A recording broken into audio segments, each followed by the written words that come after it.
Hello everyone, once again welcome back to my channel. My name is Navya and in this video we are going to start our unit number 4, that is the rights from the modern Indian political thought, and the topic number 1 of this unit is the Raja Ram Mohan Roy.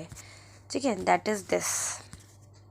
तो इस unit में आप पढ़ोगे कि किस तरीके से राजा राम मोहन राय ने सोशली रिलीजियसली पॉलिटिकल थॉट्स अपने दिए, ठीक है, और इन्होंने किस तरीके से राइट्स के बारे में बात करी. अब हम एक नए स्टेप पर आ चुके हैं, दैट इज़ द राइट. अब हम राइट्स की बात करेंगे कि अब भाई जितनी भी चीज़ें थी, अब चेंजेस हमें पता लग गए कि क्या क्या बुराई है. अब उन बुराइयों को फेस करने का टाइम आ चुका था और उनके लिए कुछ नई चीज़ें लानी, कुछ मॉडर्नाइजेशन लाना बहुत इम्पॉर्टेंट हो चुका था. इस टाइम पर ये बात है इनका जो जन्म था वो आपका 1773 में हुआ था, 2 में हुआ था बंगाल के अंदर. ये एक वेल एजुकेटेड ब्राह्मण फैमिली से बिलोंग करते थे, ठीक है. इस टाइम पर इंडिया में कॉलोनियल रूल फैल रहा था, इंग्लिश एजुकेशन भी बहुत ज़्यादा थी, ठीक है, और ट्रेड भी यहाँ पे बढ़ रहा था. और कॉन्स्टिट्यूशनल ये कह लो कि अब ब्रिटिश इंडिया हमारे यहाँ पे रिफॉर्म्स लाने की कोशिश कर रहे थे और पूरी दुनिया में लिबरेशन मूवमेंट भी चल रहा था. इस टाइम पर 1772 के अंदर वॉरेन हेस्टिंग जो थे वो बंगाल के गवर्नर जनरल थे, ठीक है. तो अभी इतना समझ लो कि इनका जन्म बंगाल में हुआ है. ये एजुकेटेड ब्राह्मण फैमिली से बिलोंग करते हैं. इनकी जो नॉलेज थी वो अलग अलग कल्चर और फिलॉसफीज़ के अंदर थी, ठीक है. इन्होंने बहुत सारे सोशल इश्यूज़ जैसे कि सती प्रथा हो गई, चाइल्ड मैरिज हो गया, वुमेन राइट हो गया, विडो रीमैरिज हो गया, और उनकी एम्पावरमेंट के लिए इन्होंने बात करी, ठीक है. 1828 के अंदर इन्होंने ब्रह्मो समाज की भी स्थापना करी एंड इन्होंने मोनोथिज्म को प्रमोट किया एंड इन्होंने आइडियल वर्शिप को यानी कि मूर्ति पूजा को इन्होंने गलत बताया. एंड इनका एम ये था कि ये सोशल और रिलीजियस रिफॉर्म लेकर आएंगे कंट्री के अंदर, ठीक है. और रॉय ने एज एन इम्पोर्टेंट दिया बहुत एजुकेशन को, मॉडर्न रैशनल थिंकिंग और साइंटिफिक थिंकिंग. इन्होंने बोला कि अगर आपको कुछ भी चीज़ें करनी है ना तो you have to think modernly, modern तरीके से आपको सोचना पड़ेगा और तभी जाके उन चीज़ों का सॉल्यूशन आपको मिल सकता है. अदरवाइज तो you will become an orthodox and you will always be an orthodox, ठीक है. बाकी इनकी ये जर्नी रही थी, समरी में मैंने आपको बताया है. इनकी डेथ 27 सितंबर 1883 को होती है. 1833 है शायद, ये डेट आप एक बार देख लेना अपना, ठीक है. 1833 है शायद.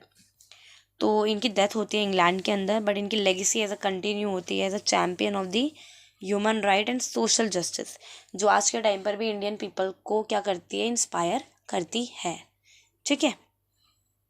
तो अगर मैं इस टॉपिक की शुरुआत करती हूँ तो 1772 के अंदर हमारे यहाँ पे इंडिया के अंदर हमें पता है कि हर स्टेट का अपना एक गवर्नर जनरल होता था. तो इस टाइम पे बंगाल के गवर्नर जनरल वॉरेन हेस्टिंग थे, ठीक है. तो जो बंगाल के गवर्नर जनरल थे, इन्होंने क्या करा, इन्होंने एक ये मूवमेंट चलाई जिसके अंदर इन्होंने क्या करा, इन्होंने बोला कि भाई क्योंकि ये इंडिया के अंदर नए नए आए थे तो इन्हें पता नहीं था कि किस तरीके से रूल करना है इंडिया को.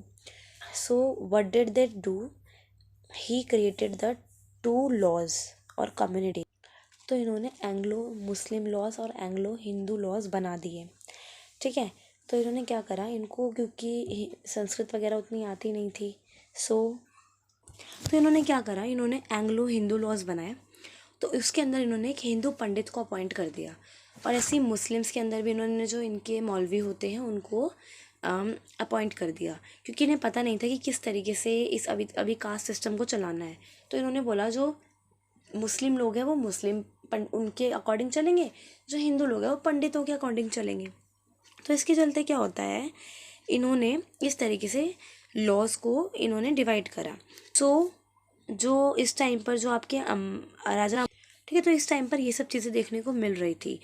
अब इसी के बाद जब अपनी ये पढ़ाई वगैरह पूरी कर लेते हैं तो एक चीज़ मेरी बात ध्यान रखना कि इन्होंने बहुत अलग अलग जगहों से पढ़ाई सीखी है, क्योंकि जब ये छोटे थे ना तो इन्होंने मदरसा में भी जाके पढ़ाई सीखी है, ये मंदिरों में भी गए हैं और कुरान, अरेबिक लैंग्वेज, मदरसा स्टडी, पर्शियन, कुरान, सूफियाना फ़िलासफ़ी, सब चीज़ें उन्होंने पढ़ रखी हैं, ठीक है. तो जब ये अपना स्टेबल वगैरह हो जाते हैं तो ये क्या करते हैं, ये इतने ज़्यादा इनके थिंकिंग आ जाती है इनके पास कि 1850s की अगर मैं बात करूँ तो 1850s के अंदर इन्होंने अपना जो क्लर्क थे ये, ठीक है, इंडिया के अंदर ही क्लर्क थे ये। इन्होंने अपनी क्लर्क की नौकरी छोड़ देते हैं ये, और अपना नौकरी पेशा छोड़कर ये डिवोट हो जाते हैं towards the reforms and the education in India. इन्होंने महिलाओं के लिए भी बहुत ज़्यादा काम किया है, ठीक है। फेमिनिस्ट थे ये, फर्स्ट इंडियन फेमिनिस्ट भी आप इनको कह सकते हो। इन्होंने बहुत सारे जैसे पॉलीगैमी यानी कि a male had the several wives, इस तरीके की भी जो पॉलिसीज़ थी या इस तरीके की भी जो चीज़ें थी उनको ख़त्म करने में एक इम्पॉर्टेंट रोल प्ले करा है। एंड चाइल्ड मैरिज हो गया, डाउरी हो गई और गर्ल्स एजुकेशन हो गई, इसके लिए उन्होंने बहुत ज़्यादा फोकस किया है, ठीक है। साथ ही साथ जो प्रॉपर्टी राइट्स होते हैं वुमेंस के लिए, इस पर भी रॉय का काफ़ी ज़्यादा मतलब ये समझो इन्होंने बहुत इंपॉर्टेंट वुमेंस के लिए स्पेशली बहुत काम करा है। विडो रीमैरिज हो गई, ऐसे बहुत सारे इन्होंने काम करे हैं, ठीक है। लेकिन जब इनके थॉट्स इतने ज़्यादा, इतनी पढ़ाई इन्होंने कर ली, नौकरी तक छोड़ दी, किसके लिए? जस्ट टू मॉडर्नाइज इंडिया, ठीक है। इंडिया के मॉडर्न इंडिया के फादर भी बोला जाता है इनको। तो इस तरीके से उन्होंने ये सब चीज़ें करी, और एक इसी के चलते इनकी ना, आप खुद के जो इनके फादर जी थे उनसे भी इनकी लड़ाई हो गई थी कि इस बात पे वही थिंकिंग मैच नहीं कर रही थी, क्योंकि वो बहुत ज़्यादा पढ़ चुके थे। सो इन्होंने क्या करा, तिब्बत में ही चले जाते हैं हिमालय के अंदर, और वहाँ पर ही स्टडीड बुद्धिज़्म। तिब्बत क्योंकि आपका चाइना में लग जाता है ना, तो इन्होंने वहाँ पे बुद्धिज़्म की स्टडी करी। एंड बुद्धिज़्म की स्टडी कर कर इन्होंने फिर ये बनारस आते हैं, और बनारस में इन्होंने वेद पढ़े, उपनिषद पढ़े, ठीक है। ऐसी बहुत ज़्यादा मतलब इन्होंने चीज़ें पढ़ी, ठीक है। रॉय ने पहले अपने बचपन के टाइम पे मदरसा स्टडी भी कर रखी है, पर्शियन लैंग्वेज भी पढ़ रखी है, अरेबिक लैंग्वेज भी पढ़ रखी है, कुरान भी पढ़ रखी है, सूफियाना फिलॉसफी भी पढ़ रखी है, संस्कृत भी पढ़ रखी है, और इन्होंने अब बुद्धिज़्म को भी पढ़ लिया था, ठीक है। सो इसी टाइम पर क्या होता है, जब ये आते हैं इंडिया के अंदर, तो इन्होंने जैसे मैंने आपको बताया क्लर्क वगैरह की नौकरी छोड़ दी थी इन्होंने। तो ये देखते हैं एक बार क्या होता है, इनके जो जैसे सती प्रथा बहुत चलती थी इस टाइम पर, कि मतलब इन्होंने देखा एक वुमेन है, जैसे कि वुमेन तो क्या ही बताऊँ मैं आपको, कि इनके जो ब्रदर थे जिनका नाम था जगमोहन रॉय, ठीक है, उन्होंने क्या करा था, उनकी डेथ हो गई थी, ठीक है। तो उनकी जो वाइफ थी उन्होंने एक नई साड़ी खरीदी थी, किसके लिए? सती के लिए, सती प्रथा के लिए उन्होंने एक नई साड़ी खरीदी थी। और जो आसपास के फैमिली वाले लोग थे ना, वो क्या कर रहे थे, वो मतलब वो महासती महासती ऐसे करके उसको भी उनके साथ लिटा दिया, और वो कुछ भी नहीं कर पाए रॉय, वो देखते ही रह गए कि ये क्या हुआ उनकी आंखों के सामने। तो इस तरीके की जब उन्होंने देखा कि भाई ये तो बड़ी गलत बात है, तो ये चीज़ उनको झटका लगा कि भाई ये तो गलत है बहुत। तो इसी के चलते क्या हुआ, उन्होंने बार बार जा जाकर, अगर कहीं पर भी ऐसे सती वगैरह होती थी ना, तो ये जाकर लड़ाई करते थे फिजिकल तौर पर, और लोगों को बताया करते थे कि भाई ये गलत है, उनको उनके थॉट्स को मतलब अच्छा बनाया करते थे, ऐसा इनका वो था मानना, ठीक है। So this is the thing जो ये करते थे। अब इसी के चलते क्या होता है, 1829 में अगर मैं बात करूँ, तो 1829 के अंदर विलियम बेंटिक जो थे, इन्होंने एबॉलिश कर दिया था हमारे बंगाल में सती रेवोल्यूशन। एक चीज़ और ध्यान रखना, देखो ये थोड़ा ना इसके अंदर नहीं है, मैं आपको थोड़ी स्टोरी टाइप सुना रही हूँ, फिर मैं ये वाला जो टॉपिक आपकी स्क्रीन पे दिख रहा है ये चालू करवाऊंगी, ठीक है। तो इस टाइम पर देखो एक चीज़ और होती है, जब ये सब चीज़ें होती है ना, तो सती प्रथा के खिलाफ रिफॉर्म्स लाने की बात उठती है इंडिया के अंदर। जब इंडिया के अंदर सती प्रथा के रिफॉर्म्स लाने की बात उठती है, तो इस टाइम पर एक हिंदू संगठन होता है जो बाहर निकल कर आता है, ठीक है, ठीक है, जिसका नाम होता है हमारा धर्म सभा, जो कि राधा कृष्ण जी इसको कर रहे होते हैं, राधा कृष्ण देव जी। सो रॉय कहाँ जाते हैं, इंग्लैंड के अंदर जाते हैं टू ओवरथ्रोन सती, क्योंकि उस टाइम पर सारी ही चीज़ें, हम ब्रिटिश इंडिया में रहते थे, तो ब्रिटिश इंडिया की जितनी भी चीज़ें हैं वो सारी ब्रिटिश से ही कंट्रोल होती थी। तो ये इंग्लैंड जाते हैं, और क्योंकि जो ये सभा थी वो भी इंग्लैंड के उससे ही कर रहे थे कॉन्टैक्ट, के लोग भी, तो ये इंग्लैंड में जाकर बोलते हैं कि भाई ये तो गलत है, कि ऐसा नहीं होना चाहिए, इंडिया के अंदर ये जो सती प्रथा है ये सब हटनी चाहिए।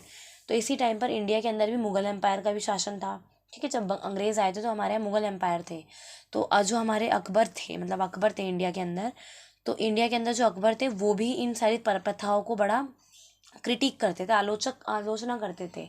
तो इसके चलते जो रॉय होते हैं वो क्या करते हैं, वो फाइनली वो फिर भी लंदन जाते हैं, और वहाँ पर जाके बातचीत होती है उनकी। और क्योंकि उस टाइम पे दिल्ली में मैंने बताया आपको अकबर थे, तो अकबर ने इनको इतनी महानता के लिए इनको राजा नाम दिया, कि मतलब वाह, क्या काम किया है तुमने इस तरीके से, क्योंकि अकबर भी चाहते थे कि इसे अबॉलिश कर दिया जाए इसको। सो उसके इसी की वजह से इनका नाम राजा राम मोहन रॉय पड़ता है।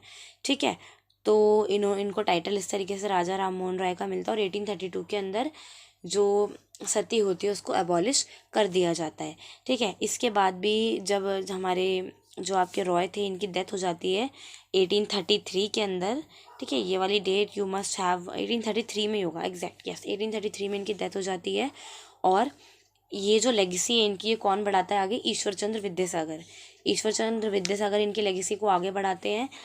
और ये विडो रीमैरिज के लिए बहुत काम करते हैं, लेकिन जो अब हमारे हिंदू संगठन होते हैं वो मना करते हैं कि ऐसा नहीं होना चाहिए, ये हमारी परंपराओं के खिलाफ है। तो इसके चलते क्या होता है, अगेन ये समिति ये सब चीज़ें करती है, बट इनकी बात को नकार दिया जाता है। और रॉय इज़ द वन जिन्होंने मतलब जो हमारे विद्यासागर थे वो जीत जाते हैं अगेन। ठीक है, तो इसी तरीके से अब बहुत सारी चीज़ें जैसे वेदांता हो गया, ठीक है, बंगाली कंटेम्प्रेरीज हो गई, ऐसी बहुत सारी, ब्रह्मो समाज। इसी तरीके से एक जो आपको मैं बताना चाहती हूँ कि जो ब्रह्मो समाज की स्थापना वो कैसे हुई थी। तो देखो, ब्रह्मो समाज की स्थापना जब हुई, जब जो हमारे जो रॉय थे इन्होंने वेदांता का रिवाइवल भी इनको बोला जाता है कि जो वेदांत होते हैं ना उनकी रिवाइवल के लिए भी रॉय को बहुत जाना जाता है। ठीक है, तो इन्होंने ना इस टाइम पर अपनी बंगाली में लिखना चालू कर दिया था। तो 1828 तक आते आते इन्होंने कैसा समाज बनाया, एक ऐसी सभा बनाई जहाँ पर इन चीज़ों के ऊपर बातचीत की जाती थी कि भाई क्या क्या चेंजेस सोसाइटी के अंदर लाने चाहिए। तो इसके चलते इन्होंने एक ऐसा समाज बनाया जिसके अंदर लोग आपस में बैठकर एक हेल्दी डिस्कशन किया करते थे about the changes in the society and the thoughts towards the people of the country और द स्टेट। ठीक है, तो इसके चलते क्या होता है, ब्रह्मो समाज की स्थापना करती है, जिसे आज के टाइम पर भी हम ब्रह्मो समाज के नाम से जानते हैं। ठीक है, और एक चीज़ और याद रखना, जो आपके ये जो गवर्नर जनरल थे ना उस टाइम पे, जो आपके ये बैंटेक थे, इनको भी बोला जाता है कि इन्होंने सती प्रथा को अबॉलिश करा था, क्योंकि जो फाइनल रूल था वो इन्होंने ही इंडिया के अंदर लागू करा था कि भाई सती प्रथा अब ख़त्म हो गई है। बट उसके पीछे की पूरी हिस्ट्री हमारी राजा राम मोहन राय से रिलेटेड रहती है। ठीक है, तो देखो आज की वीडियो में आपकी यही एंड कर रही हूँ। ये जो Roy as a father of renaissance है ना, ये ज़्यादा बड़े टॉपिक नहीं है, थोड़े से ही है, ये मैं आपको नेक्स्ट वीडियो में बढ़ाऊँगी। तो अभी तक के लिए ये इंट्रो हिस्ट्री आपको, आई होप आपको समझ आ गई होगी। तो इसका जो नेक्स्ट पार्ट आएगा, इसका पार्ट 2, वो मैं आपको अगली वीडियो में कंटिन्यू करते हैं हम उसको। ठीक है, तो यस, तब तक के लिए stay tuned and thanks for watching.